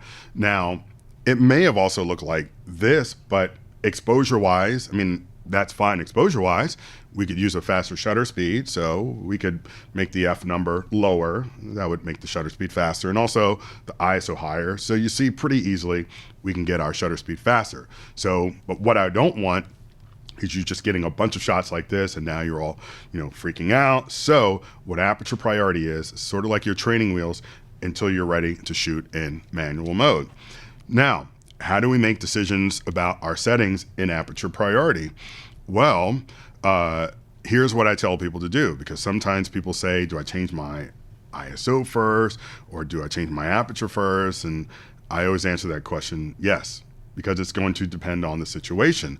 So what I tell people to do is you're going to make that decision based on whatever is changing, maybe from one scene to the next, or from one shot to the next. And I'll give you some examples. So let's say we were in our house and all of a sudden we're walking outside and we're going like this. It's just really bright out. What might be the first setting we go for? And usually in the class, people will yell out aperture and ISO. And I'll say for me, the answer is ISO, because I could be in my house one evening and have my aperture at 3.2. Then I might walk out and still want 3.2 as an aperture. But I think we all can agree on less noise in our picture. So if I were to walk outside and all of a sudden I have all this light, I'm going to lower my ISO, because then I'll capture the picture with a lot less noise. And if I still have a fast enough shutter speed, I know I can go with those settings. So I just turn my ISO down, shutter speed is still fast enough, less noise. Now, don't feel like you have to be at your lowest ISO just because it's really bright outside. Don't forget about your shutter speed. And I had my ISO at 100, a little bit blurred on the spray of water. So just made my ISO a little bit higher, and that is going to give me a faster shutter speed. Now, on the other hand, let's say we walk into that really dark club. What might be the first setting we go for? Sometimes people yell out ISO, sometimes people yell out aperture, and the answer is both. Because we walk into that dark club, we're thinking, oh boy, I know I need all the light I can get. Let me turn up my ISO, let me make my aperture number lower, that's a wider aperture. And then when you hit your shutter button, that will answer the question as to whether I can take this picture with these settings or not. And if you hit your shutter button down and you see, let's say 1/10 of a second, then you're thinking, ooh, that's way too slow. I'm either gonna need to raise my ISO or maybe go a little lower with the F number. Now, as you'll see in a little while, we're actually gonna do shots like this in manual mode. It's going to make your life a little bit easier, but in aperture priority, raise your ISO, open up the aperture. That will make that shutter speed faster. Now, on the other hand, if we wanted a slow shutter speed, let's say we left our house 4 in the evening, we were all about getting some really slow shutter speeds. We wanted to blur these car lights. We wanted to blur some movement of people. Well, first of all, make sure you have your tripod. You got to sit on a tripod. My shutter speed is 20 seconds. So that's a really long time. But if we were all about slow shutter speed, I would go for my ISO first, because like I said earlier, we all can agree on less noise. So if I went out and I wanted a slow shutter speed, I would say, you know what? I'm putting my ISO all the way down to the lowest I can get, 100, very little noise. And then I can hit my shutter button, see what my shutter speed is. And if it's not slow enough, well, you just make your F number higher. And the higher you make your F number, the slower that shutter speed will get. So if you were to follow along and go up to, let's say, F16, you will get a really slow shutter speed. Now, make sure you stick your camera on a tripod, because if you don't, it'll look something like that. And this is also a slow shutter speed. We have more light because we're outdoors, so not a 20-second shutter speed, but a 2-second shutter speed. And you can see that we have some blurring in the water. Again, this is with a tripod, so if you're all about that slow shutter speed, I'm gonna lower my ISO, and then the higher you make the F number, the slower you can get that shutter speed. Now, let's say we were taking a portrait. Which setting would you probably care about the most? I'm going to care about my aperture, because I want to make sure I'm blurring my background the amount I like, and I, of course, want to make sure they're both in focus. Now, one thing you'll overlook as you sit here, I know it's a lot to take in, but as you practice and as you try out different things, you are going to settle on settings you like more than others. So let's say you bought your 50mm 1.8 lens and you try out every aperture from 1.8 to f2, 2.2, all the way up to f22. And you look at those pictures and you say, oh wow, look at f4. I love that aperture. Not too much, not too little blur. That is my favorite aperture for portraits. Now, once you were to do that, guess what you would never have to think about as a starting point when it comes to your portraits. If your friend says to you, hey, can you take my shot? And you're thinking, oh yeah, sure, no problem. Hold on, let me just get my aperture at f4. And then you say, oh, it's kind of dark in here. Let me go ahead and put my ISO at 1600. And then you hit your shutter button down. You see what that shutter speed is, because that will answer the question, can I use these settings or not? And let's say we see the shutter speed 1/30th of a second, and we're thinking, ooh, that's going to be a little bit too slow. So you'll either need to go higher with your ISO, maybe go wider on your aperture than you want it, or say, you know what, let's just go into the backyard and hey, let's take some pictures there. And now we have a nice fast shutter speed.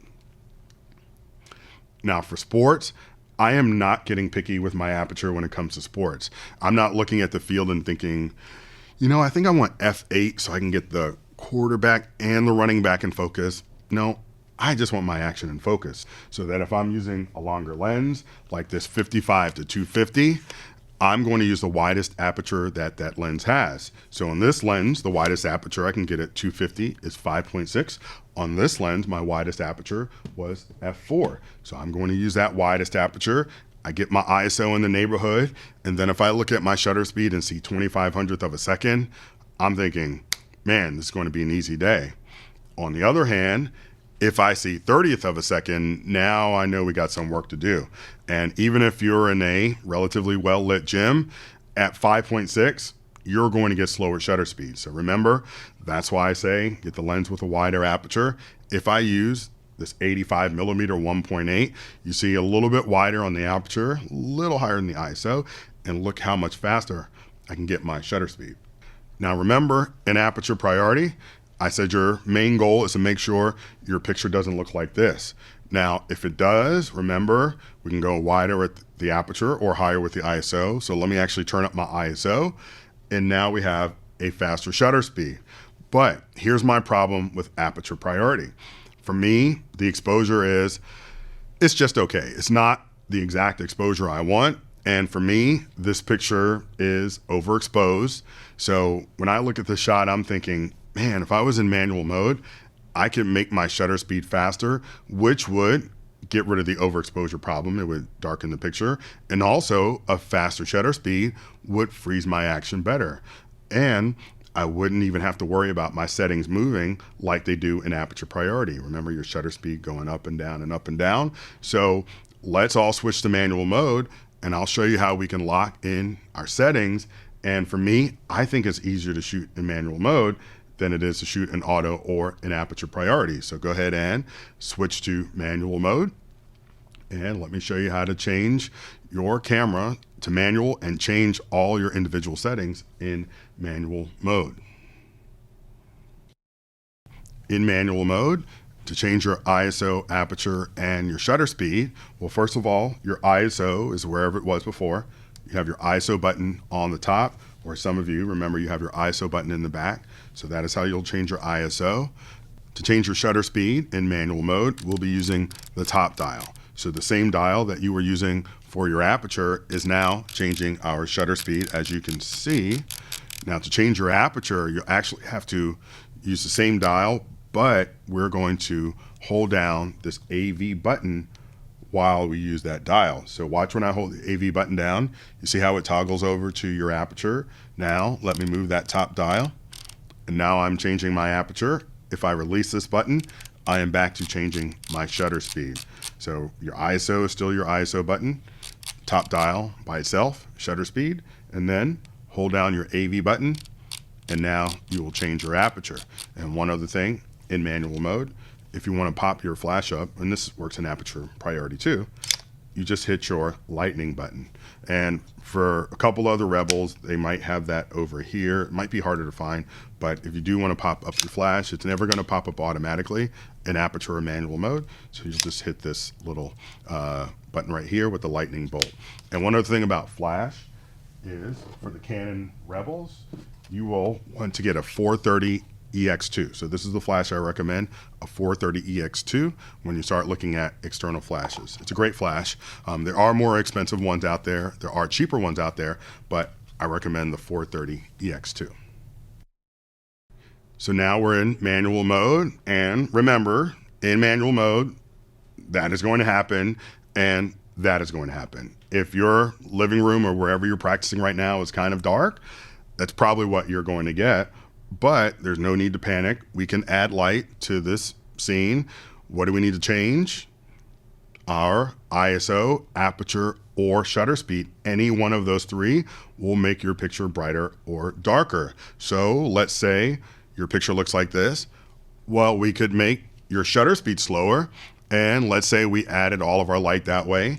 Well, it would add light, but it would also start to add blur as that shutter speed gets too slow. So let's not add all of our light that way. Let's go back, and now let's make the ISO higher. So if I crank my ISO all the way up to add light, that'll add light, but it'll also start to add noise. So maybe we don't want to get all of our light that way. So now let's go back, and now I'm going to make my aperture wider. That f8 number, let's make it nice and low, and that will add light, but it'll also change our depth of field. So now we have less in focus, but now you kind of see why I tell you throughout class you need to buy the lens with the wider aperture, because when you're in lower light, which one do you want to lean on? Do you want to lean on wider aperture, slower shutter speed, or higher ISO? I'm going to lean on wider aperture. So let's get back to fixing our blurry shot. Now, let's say we were in aperture priority, we were having shutter speed issues, so switch over to manual right away. And when we get to manual mode, what's the first setting we want to go for? Well, I want to go for my shutter speed, because for me, I don't even have a picture until I have him frozen. So I need to make my shutter speed faster. And as we make the shutter speed faster, we will start to freeze him, but we're also taking light out of our picture. And now this is where your flash comes in. So now I'm going to attempt to teach you everything you need to know about the concept of flash in under 5 minutes, using flash in manual mode. So here's how manual mode and flash work. So we were in aperture priority, having shutter speed issues. So of course we switched into manual, where we would make the shutter speed faster, and whatever light I take out of my picture in order to freeze my subject, I'm going to turn on the flash and I'm going to replace that light. So that is the basic concept of flash photography. So when I'm in manual mode, my goal is to only make my shutter speed fast enough to freeze my subject. I do not want to get greedy with that shutter speed and keep making it faster and faster and faster, because you see, I just keep digging a deeper hole that I cannot expect any flash to fill back in. So now if I turn on my flash, it is going to look pretty bad. So here's how I want you to think about your flash pictures. I want you to think about your flash pictures in two parts. I want you to think about your subject exposure and your background exposure separately, because one almost has nothing to do with the other. And I'll explain what I mean. Now, during my class, I always have someone volunteer, and I say, I'm going to take a flash shot of usually somebody in the front row. And my goal when it comes to a flash shot is having my background being well lit, trying to balance the ambient light with the flash. So my first step in flash photography is probably a little different than anything you've heard. My first step in flash photography is to turn your flash off, because if I want my background well lit, I'm going to let my flash take care of my subject, but I need to make sure I already like the way my background looks before I turn on my flash, because here's the way flash works. If I'm planning to put the perfect amount of light on my subject, there's no way I can also put the perfect amount of light on the wall in the chair behind him, because as the light travels, the power diminishes. So if I'm putting the perfect amount of light on him, as that light travels, it is going to get weaker and weaker. So by the time it reaches the wall in the chair, it is not going to light it up. So what I do is turn off my flash, and I want to make sure I already like the way everything in my background looks before I worry about my subject, because I'm not worried about the flash lining him up. The flash can handle him. But again, if I'm putting the perfect amount of light on him, I can't also expect to put the perfect amount of light on everything behind him.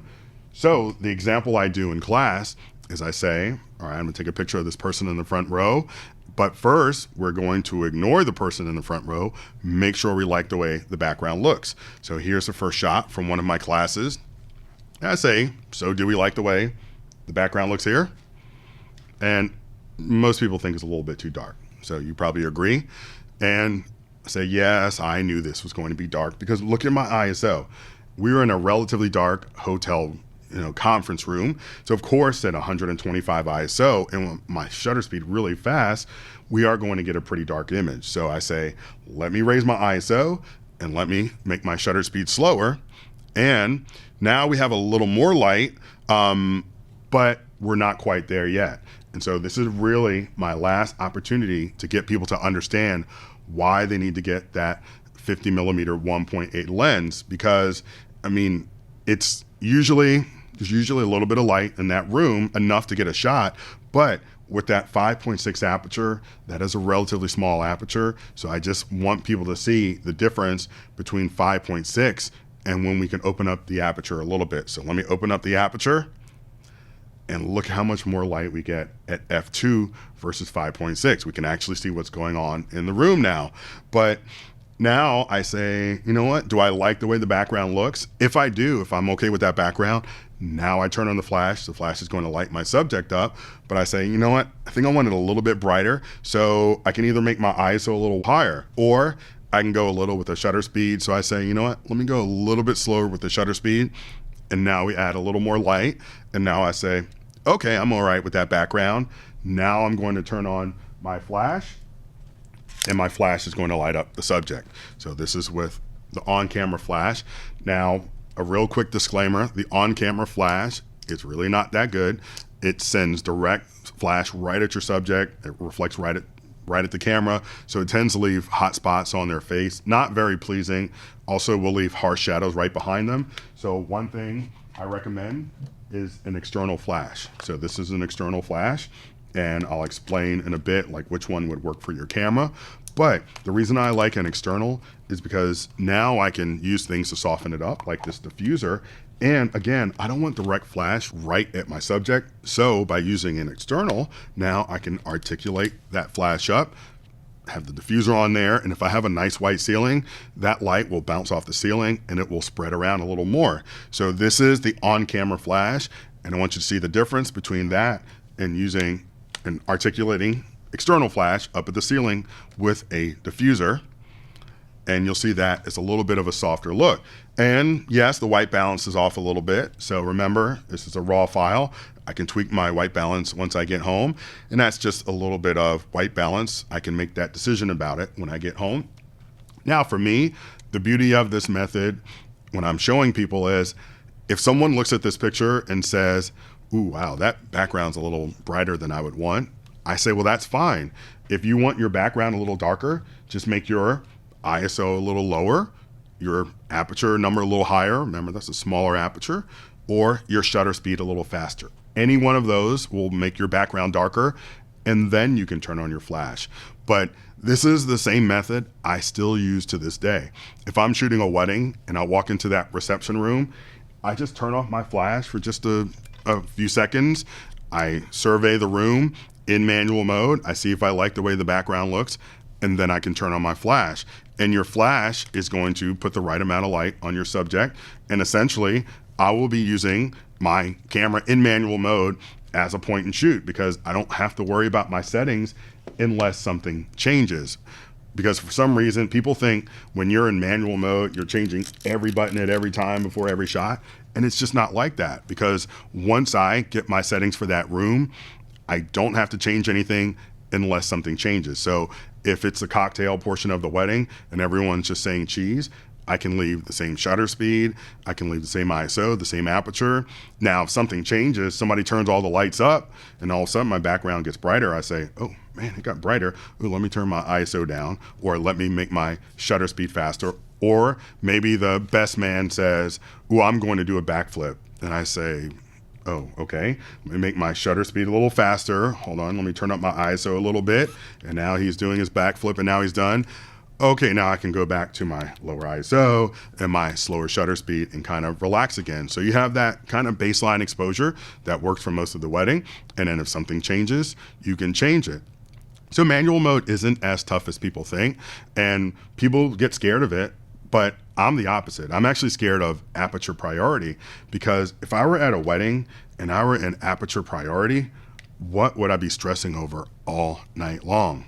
I would be stressing over my shutter speed, and I'd have to look down before every shot and say, ooh, hold on, it's 20th of a second. You know what? Let me make that a little faster. I'd be worried about my shutter speed all night long. But when I switch to manual mode, now I can relax. Because where's my shutter speed? Wherever I put it. I left it at 1/100th or 200th of a second. I don't have to worry about my shutter speed. It's going to stay right where I leave it, and I don't have to change it until something changes. So that's how I shoot weddings in manual mode. It's really not as hard as people think. So when you start practicing in your living room, your first shot, it may look like that, but remember, all we need to do is either make our ISO a little higher, our shutter speed a little slower, aperture a little wider. Now I realize that everyone doesn't have 6400 ISO or a 1.8 lens or 1.4. So this might be all the light you can squeeze out of your living room in the evening. Now, if that's the case, then you would need that flash to fill in the deficit. And again, the external flash is going to give you a more even look. It won't be that harsh flash. So you will need to get an external flash at some point. Now, you don't have to run out and buy one this weekend, but I would say, maybe by next weekend, get yourself an external flash. Now, here's the good news, because once you get these settings that work in your living room, it is going to get boring because it is going to be the same thing night after night after night. And also, let's say you were to go over to your friend's house. You don't even have to panic about your starting settings. You can use whatever settings work in your house. And when you take that first shot in your friend's house, only one of three things can happen when you look at your exposure. Your background could be too bright, it could be too dark, or it might be perfect. And if your shot's perfect, you just turn on your flash and you're on your way. If your shot is too dark, then you say, oh boy, gotta either make my ISO higher, my shutter speed slower, or my aperture wider. How do you decide? Well, do we have a whole bunch of kids running around? Then we say, ooh, better not touch the shutter speed. Do you have an ISO that you're happy with over 1600? Maybe you can raise your ISO. Or do you have a lens with a wider aperture? Maybe you can open your aperture. But you are going to base your decisions on what's going on in your picture and what kind of equipment you have. Now, you do have this little meter in your camera. In manual mode, you'll see a little meter that moves positive or negative, and this is just your camera telling you if it thinks you're overexposed or underexposed. Now, do you have to listen to it? Not necessarily. You're in manual mode. If you were listening to the camera, you would be in aperture priority, so I wouldn't worry about that too much. As you're learning this stuff, one thing you can do to help you with your exposure is don't be scared to go into aperture priority, see what your camera is giving you with a certain aperture and a certain ISO, see what shutter speed it gives you, and then you can switch it into manual mode and you can copy those settings. So if the camera was giving you a shutter speed of 200th of a second, you can go into manual mode and use 200th of a second, and that will get you close, and then maybe you can move it faster or slower in order to give yourself more or less light. Now imagine you're at a concert, and imagine we did just what I did a second ago, where we start with a totally black shot, and as you keep inching up your settings, you're making it brighter and brighter and brighter, and then you say, stop right there. That's exactly what I want. That's exactly the mood I like for my shot. You can make your scene as bright or as dark as you want. And again, you don't have to change it unless something changes. So these big spotlights come on, then you say, ooh man, let me lower my ISO, or you can make your shutter speed faster depending on what you want for your shot. But again, in manual mode, you can just kind of lock in those settings and you don't have to change unless something changes. So this is manual mode as well. And sometimes I hear this a lot, people say, well, I can't shoot manual mode with my kids because they're moving around so fast. I don't have time to get my settings. But what they don't realize about manual mode is once you get your settings, you're done. So let's say it takes you 30 seconds, a minute, maybe 2 minutes to get your settings where you want. Once they're there, they're there. And then I don't have to worry about changing my settings until it starts getting dark. Now, let's say a cloud rolled by and the scene got darker. Well, I'm okay with that because I shoot raw files and I know that if I look down and see, ooh, wow, that got kind of dark, then I know that when I get home, I can turn up that raw file. Maybe I'll even change my exposure if the clouds aren't going away. But what I don't like to do is to shoot in aperture priority, because now instead of my picture getting darker, I'll look down and say, oh man, my shutter speed got slower. Those are blurred, so I have to delete those. So for me, that's why I like manual mode, because my shutter speed is locked in. I don't have to worry about losing pictures. However, in aperture priority, if that shutter speed gets too slow, now you're going to delete a shot. Now, this is the last series of pictures, and this is in aperture priority. But remember, aperture priority, for me, it's more like your training wheels. It's just going to get you ready to shoot in manual mode, because again, when I look at this, I see overexposure. And for me, I like manual mode. And there was actually another parent on the bench with me, and I grabbed his camera, put him in manual mode, did it for his own good. And remember, when you're in manual mode, everything is locked in. So as he's taking his pictures in manual mode, he looks over at me and says, is there anything else I need to do? And I say, well, no. All you need to do is make sure you put your focus point on your kid. You don't have to worry about your settings the rest of the time you're in this rink. And you know what? When you come back next week, you can use the same settings. So for some reason, people think manual mode is going to be this thing where you're unsure, but your settings are going to be where you like them before they even drop the puck. And so this is the reason why I want you to get into manual mode as soon as possible, because for me, manual mode is my settings are there, I'm locked in, I can relax, I don't have to worry about them. Meanwhile, this is aperture priority. And I don't know about you, but when I look at this, it just makes me nervous, because I know my shutter speed is, it's fast, it's slow, it's bright, it's dark. But for me, I'm thinking, why don't I just pick out an exposure I like? I can lock it in manual mode, and now I can relax. I don't have to worry about my settings jumping all over the place. And guess what? When it comes time to edit in Lightroom, which do you think are going to be easier to edit? Those or these, where I can hit my sync button on one and be done with it? So that's why I want you shooting manual mode. Once your settings are done, you can relax. You don't have to think about them. Now, this is the last shot, and this is in manual mode. Why? Because I wanted something a little different than what the camera wanted. In aperture priority, sometimes when you have bright sunlight, it'll be blown out, but I wanted more of a silhouette. So for me, it's as easy as just making my shutter speed faster, and that makes the image darker, and it also freezes my image a little bit better. Now, the only way you'll get to the point where you can make these really easy decisions without even thinking about it is to practice. Now, know why you're changing your settings. Don't just move a whole bunch of buttons around and try to figure it out later. Now, your camera will record all your settings, but I want you to be a little more deliberate. And yes, at first you'll do this. You'll say, all right, I'm in manual mode and picture's a little bit bright. I think I want to make my ISO a little lower. And guess what? If you make your ISO lower in manual mode, your picture will get darker. And the good news is your picture will get darker 100 out of 100 times if you lower your ISO in manual mode. And if your picture doesn't get darker, then your camera's broken. So you just need to practice this stuff, because trust me, it will become very predictable. And by the time we fast forward a year from now, you'll say, oh man, this is bright. I better turn my ISO down. Now, don't be rushed. And a lot of times people are going to their friend's wedding and they're in manual mode, then they get all freaked out. Everyone's looking at them like, are you going to take the shot? And they're like, hold on. And then they'll go right to auto mode. Now, the first thing is, got to practice before you go to the wedding, and that way you'll already be ready. So you need to go in every room of your house. You need to go into your dark basement. You need to go into your bright dining room. You need to go into your kitchen with the bad fluorescent lighting. Because if you can go from room to room in manual mode, trust me, it'll get boring.